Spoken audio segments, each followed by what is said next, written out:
उत्तराखंड को एग्जाम को निकालना और उत्तराखंड के सिलेबस को खत्म करना, ये भी अपने आप में एक बहुत बड़ा चैलेंज था। और ये कि थोड़ा सा अगर स्ट्रेटेजी के साथ इंसान पढ़े तो मुझे नहीं लगता है कि पढ़ाई के लिए 6 महीने से ज्यादा समय लगेगा। 6 महीने का टाइम बहुत सफिशिएंट है। मैंने फरवरी लास्ट में जो है पता किया करुणपुर में आके कि कहाँ कहाँ कोचिंग होती है, जो कि मुझे कुछ आइडिया नहीं था, लेकिन फिर भी जो है मैंने फिर ऑनलाइन सर्च किया।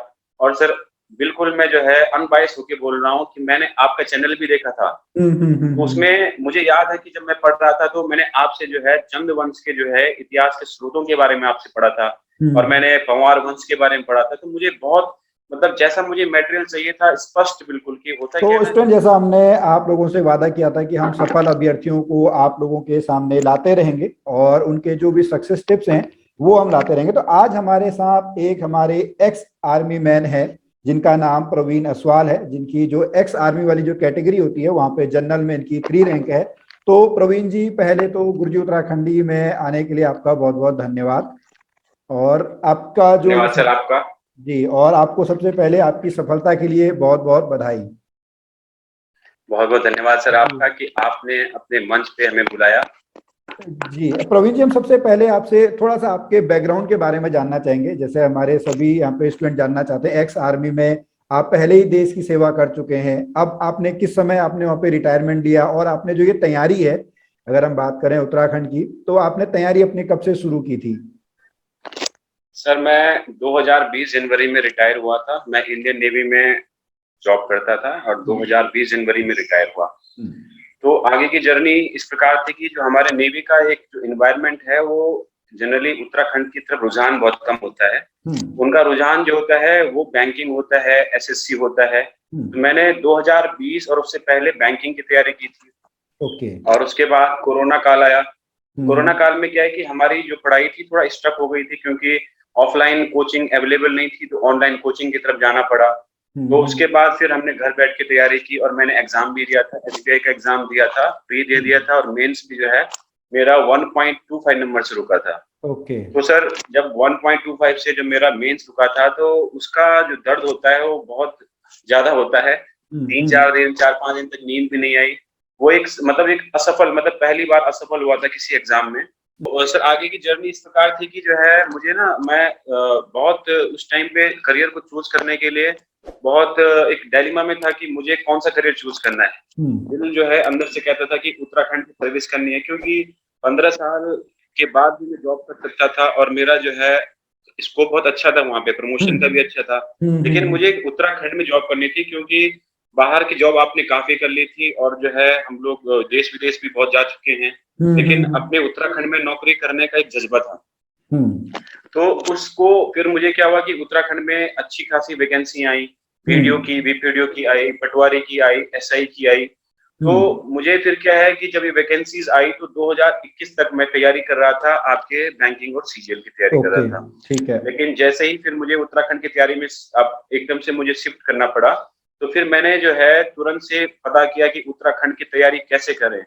और सर मुझे उत्तराखंड के बारे में बिल्कुल भी पता नहीं था। मुझे पंच प्रयाग भी पता नहीं थे, सिर्फ इतना पता था कि देवप्रयाग में किसका संगम होता है। इसके अलावा मुझे बिल्कुल मेरी फाउंडेशन बहुत वीक थी। सिर्फ इतना था कि जीएस मुझे पता था और मैथ रीजनिंग मेरी सही थी, बाकी इंग्लिश का नॉलेज यहाँ किसी काम का नहीं था, और हिंदी भी जीरो थी।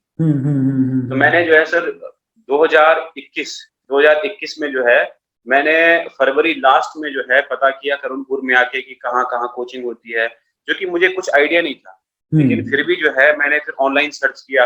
और सर बिल्कुल मैं जो है अनबायस होके बोल रहा हूँ कि मैंने आपका चैनल भी देखा था। तो उसमें मुझे याद है कि जब मैं पढ़ रहा था तो मैंने आपसे जो है चंद वंश के जो है इतिहास के स्रोतों के बारे में आपसे पढ़ा था, और मैंने पंवार वंश के बारे में पढ़ा था। तो मुझे बहुत मतलब जैसा मुझे मटेरियल चाहिए था स्पष्ट बिल्कुल कि होता क्या है ना कि सर जब आप यूपीएससी की तैयारी करते हैं या आप सीजीएल की तैयारी करते हैं, आपके पास कोर्स जो है वेल डिफाइन होता है। अगर आप जीएस पढ़ना चाह रहे हैं तो आपके पास सब कुछ स्पष्ट है।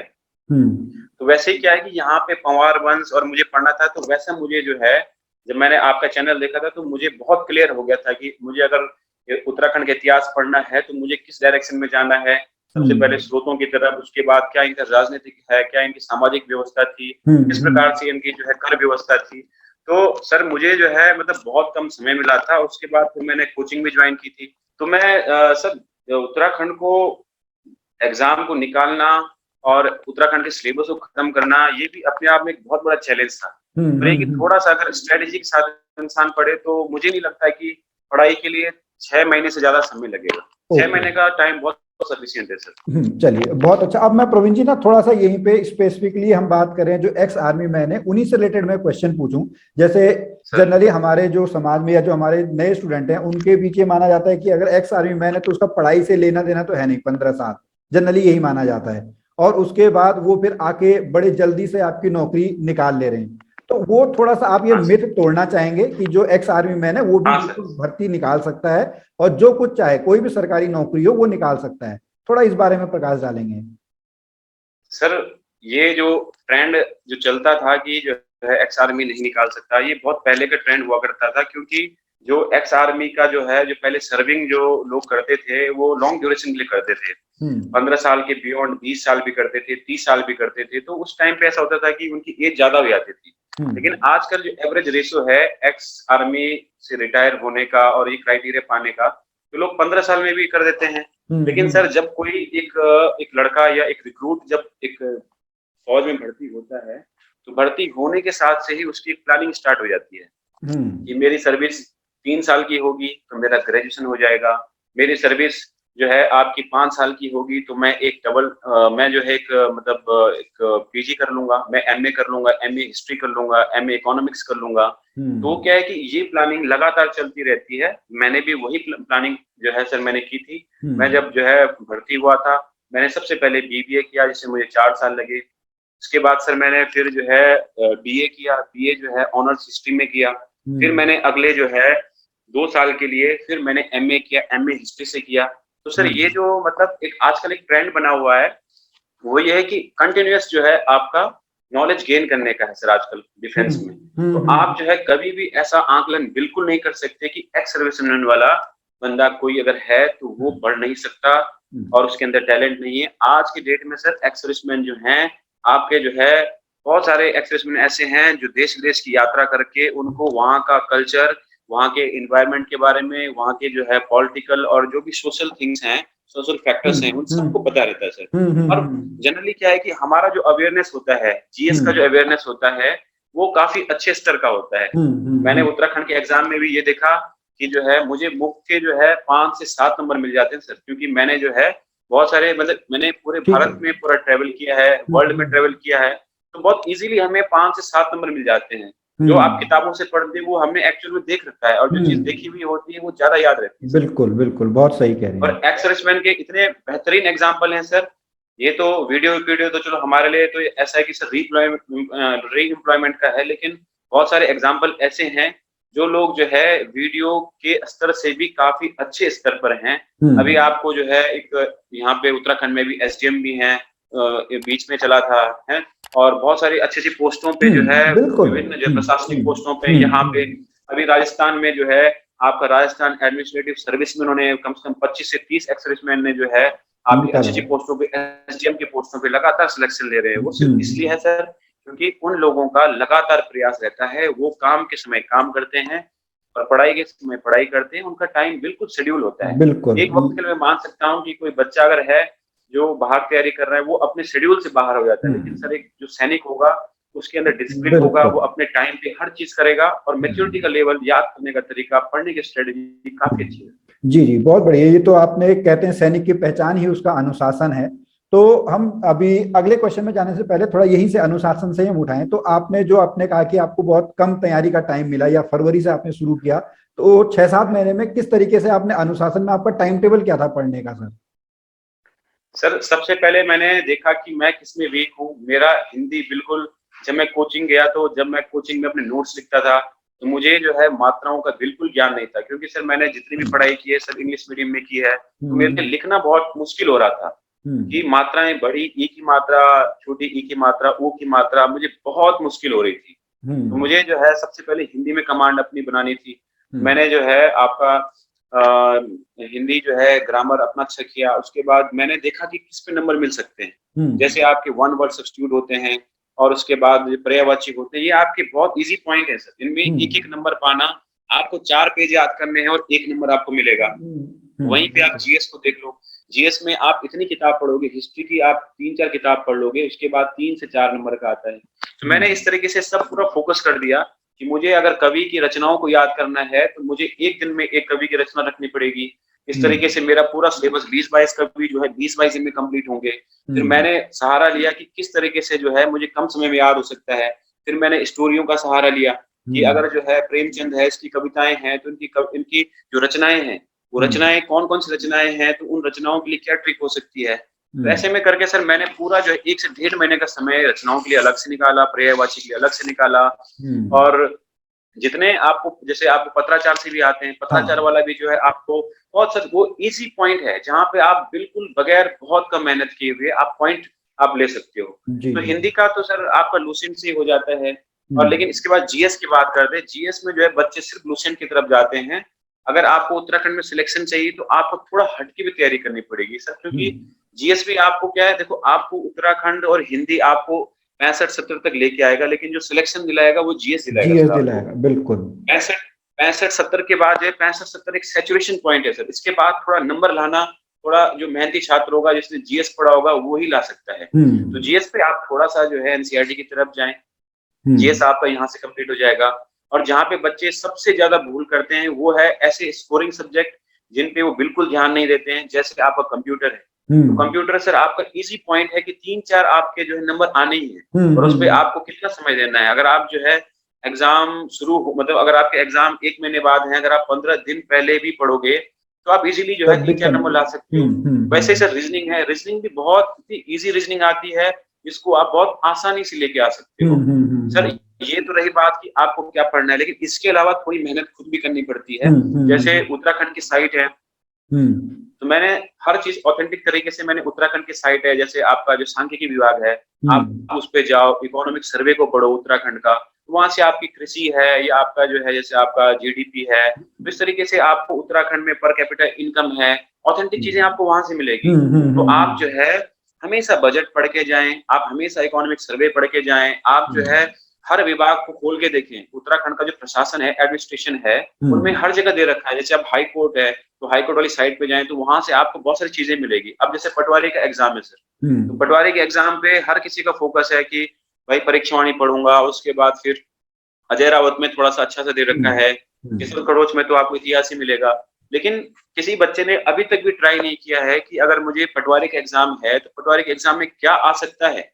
आपकी सोच आपको डेवलप करनी पड़ेगी कि एग्जामिनर किस डायरेक्शन में पूछ सकता है। थोड़ा सा एग्जांपल दूंगा सर, जैसे उत्तराखंड में राजस्व विभाग है, तो अभी तक जो है जिन भी जहां से बच्चों ने पढ़ा है, लेकिन किसी ने अभी थोड़ा, जहां तक मुझे लगता है कि राजस्व परिषद के बारे में नहीं पढ़ा कि उत्तराखंड में राजस्व परिषद की स्थापना कब हुई। तो ये सब आपको जो है आपको पढ़ना ही पड़ेगा। पूजा एक्ट के बारे में सर जो है बच्चे पढ़ते नहीं है, तो इस बार आया था, तो ये सब चीजें आपको ऑलरेडी वहां पे मिलेगी। तो इस तरीके की जो चीजें हैं वो आपको प्रशासन की साइड से बहुत अच्छे से मिलेगी, आपको कुछ भटकना नहीं है।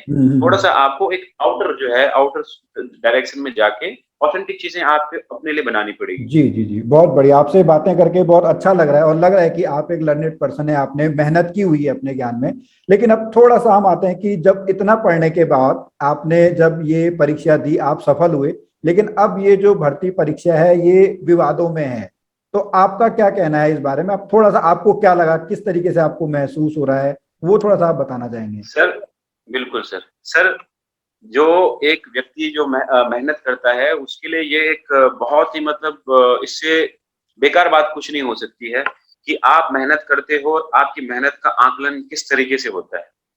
सर होने के लिए अब वीडियो है, दोबारा बहुत सारे बच्चे बोल रहे हैं कि दोबारा एग्जाम कर लो, आप दोबारा से भी निकाल सकते हो, लेकिन सर सिर्फ एग्जाम निकालने की बात नहीं होती ना सर। आप ये देखिए कि जो है हम लोग देहरादून में आके, बहुत सारे बच्चे जो है देहरादून में आके कमरा लेते हैं, वो 1 साल 2 साल से तैयारियां करते हैं, किताबों पे कितना पैसा खर्च होता है, प्रैक्टिस सेट पे कितना पैसा खर्च होता है, एग्जाम कब होते हैं, बहुत सारे फैक्टर होते हैं।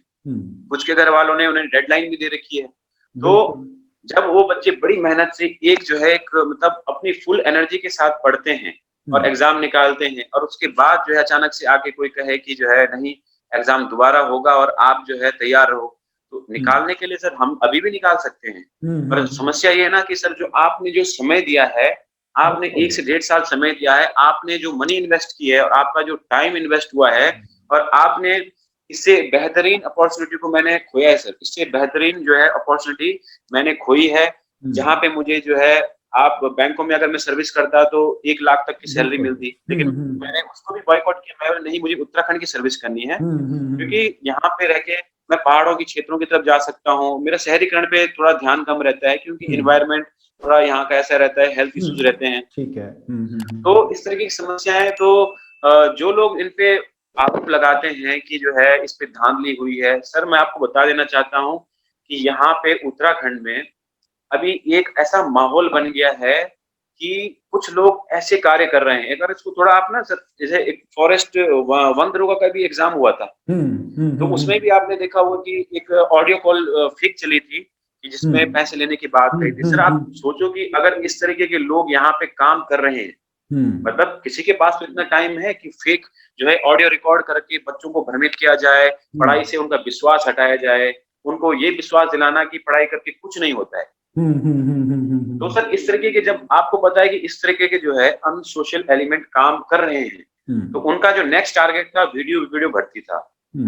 आप जो है सर, आप देखिए कि जब वीडियो का रिजल्ट आया, उससे पहले कोई बात नहीं होती है, कोई कभी किस प्रकार की बात नहीं करता है कि आप जो है रिजल्ट कब निकाल रहे हैं, आप जो है वैकेंसी कब, इस तरह की कोई बात नहीं करता है। लेकिन जब रिजल्ट आता है, रिजल्ट आने के पहले दिन ही परिवारवाद चलने लगता है कि एक ही परिवार के 4 लोगों का सिलेक्शन हुआ। सर मैं खुद उसका विक्टिम था। एक लड़की मोनिका सवाल थी, उसे मैं जानता भी नहीं था, उसके फादर का नेम मेरे फादर का नाम सेम था। तो मैंने देखा कि किस प्रकार से लोगों का एक समूह है जो ट्रोल करने पे लगा हुआ है। यहाँ तक कि उन्होंने एक्स सर्विसमैन को भी नहीं छोड़ा। उन्होंने ये भी नहीं देखा कि एक्स उत्तराखंड की जो पहचान है वो सैनिकों से है, सैन्य धाम उसको कहते हैं, लेकिन उन्होंने फिर भी ट्रोल करने से अपने आप को जो है रोका नहीं। और उसमें जब मैं कमेंट पढ़ता था तो मुझे बहुत दुख होता था कि बच्चे एक जो है एक तरीके का मीम बना रहे हैं, एक मैसेज फॉरवर्ड कर रहे हैं कि उत्तराखंड में भर्ती किस प्रकार से ली जाए, आपको क्या एक पुजारी होना है, क्या आपको एक्स सर्विसमैन होना है, इस तरीके से उन्होंने ऑप्शन बना दिए। और बहुत सारी जगह पे जो है, जब मैं उन्हें ओपन डिबेट के लिए चैलेंज करता था, तो वो लोग जो है बड़ा मजाक बनाते थे। वो ये नहीं देखते थे कि हमने किस प्रकार से पढ़ाई की है, वो ये नहीं देखते थे कि हमने 15 साल किस प्रकार से डेडिकेशन से देश के लिए काम किया है। लेकिन जब ये उनके ऊपर हावी हो जाता है, ऐसे बच्चों के ऊपर, वो किसी की बात नहीं सुनते हैं, और उनका जो बहुत बड़ा नुकसान होता है एकेडमिक का, वो उन्हें पता नहीं है कि ये जो टाइम है, अगर उन्होंने ये टाइम गंवा दिया तो जिंदगी में मदद करने वाला कोई नहीं है। आपकी आर्थिक मदद कोई नहीं कर सकता है। जिसके कंधे पे बंदूक रख के आप फायर कर रहे हो, या आपको जो झूठे आश्वासन दिला रहा है, जिंदगी में कोई मदद नहीं करता। 100 रुपए मांग के देख लेना, आपको चल जाएगा पता। लाइफ जितनी अच्छी दिखती है, जितनी विज्ञान ने आपको फैसिलिटीज दी है, इससे ही वर्स्ट सिचुएशन आपके साथ में है कि मानव आज के डेट में आप देखो, जब आप मदद मांगने जाओगे, आपको 1 पैसे की मदद नहीं मिलेगी। आपको मदद तभी मिलेगी अगर आप सक्षम हैं, आपके अंदर काबिलियत है। तो आप जो है इनके बातों में आ रहे हैं। सर दूसरी बात बताना चाहता हूँ कि जब इस तरीके से परिवारवाद चला, तो जब कॉमन लिस्ट आई, तो उन्होंने क्या किया कि आपके जो है जो 45 नंबर वाले बच्चे हैं जो सिलेक्टेड नहीं है, एक पिता के 4 बच्चे हैं, उनमें से 3 बच्चों के नंबर जो है आपके एवरेज 50 से नीचे हैं और 1 सिलेक्टेड है। तो यहाँ पे मैं देख रहा हूँ कि कुछ लोगों के पास इतना ज्यादा समय है कि आप लोग उन तीनों को जोड़ के और उनका ऊपर जो चौथा बंदा है जो सिलेक्टेड है उसके साथ जोड़ के और नंबरों को हाइड करके सिर्फ उनके नाम दिखा रहे हैं, फादर नेम दिखा रहे हैं, और कह रहे हैं कि आप जो है एक ही परिवार के 4 लोगों को सिलेक्शन हुआ है। जब उनका ये वाला मामला भी जो है क्लियर हो गया, तो मैं हैरान इस बात से हूँ कि यहाँ पे ऐसी बातों को अंजाम देने के लिए बहुत सारे लोग जुड़े हुए हैं, और इनकी बातों में आक्रोशित होकर अपने बच्चे जो बेचारे घर से पढ़ाई करने के लिए आ रहे हैं, वो उनकी बातों में आवेशित हो जाते हैं। हाँ, हालांकि मैं मानता हूँ कि उनकी उम्र जो है सर, वो इस दहलीज पे है, टीनेजर्स हैं, कि वो जल्दी इन्फ्लुएंस हो जाते हैं। पर कहीं ना कहीं उनके पेरेंट्स को उनको थोड़ा संज्ञान में लेना चाहिए और कहना चाहिए कि बेटा, अभी आपकी जिंदगी खत्म नहीं हुई है। एक एग्जाम में आपका क्वालिफाई अगर नहीं हुआ तो उसको दूसरी कोई शॉर्टकट तरीका नहीं है। होता है ना सर कि किसी एग्जाम को निकालने के लिए आप मेहनत करो, ठीक है, मेहनत करके निकालो, और एक दूसरा तरीका है कि अपने आप को एडजस्ट करो उसके आसपास। बिल्कुल। तो आजकल यही चल रहा है कि एग्जाम को कैंसिल करा के अपने आप को एडजस्ट करवाओ। ये सॉल्यूशन नहीं है। ये आगे वाले एग्जामों के लिए भी आप रास्ता खराब कर रहे हैं। और जो लोग सर ऐसा कर रहे हैं उनके लिए मैं एक संदेश देना चाहता हूँ कि आप उत्तराखंड की जो नई पीढ़ी है उसका भविष्य बर्बाद मत कीजिए। मुझे पता है कि बच्चे जो है इस बात को नहीं समझेंगे, पर उनको इस बात का रियलाइजेशन तब होगा जब वक्त हाथ से गुजर चुका होगा, करने के लिए कुछ नहीं होगा और जो है पछताने के अलावा कुछ नहीं होगा। तो सर बच्चों को इस डायरेक्शन में काम करना चाहिए कि सही मार्गदर्शन लें और पढ़ाई करें। अभी उनका काम सिर्फ पढ़ाई करना है, बाकी बोर्ड क्या करता है, आगे डिसीजन क्या होता है, उसको आप समय पे छोड़ने से। बिल्कुल बहुत बहुत धन्यवाद आपका प्रवीण जी, यहाँ पे अपने व्यू शेयर करने के लिए, देश सेवा करने के लिए आपके जज्बे को सलाम। और हमें आशा है कि आप बहुत जल्दी ज्वाइनिंग लेंगे और जैसा कि आपका सपना है कि आप पहाड़ों में सेवा करेंगे, ऐसा हम आपकी आशा करते हैं। और आपको फिर से बहुत बहुत बधाई यहाँ पे। धन्यवाद सर, आपका बहुत बहुत धन्यवाद जी ठीक है, तो चलिए स्टूडेंट, हम फिर एक नए सक्सेसफुल कैंडिडेट के साथ मिलेंगे। अभी के लिए बस इतना ही।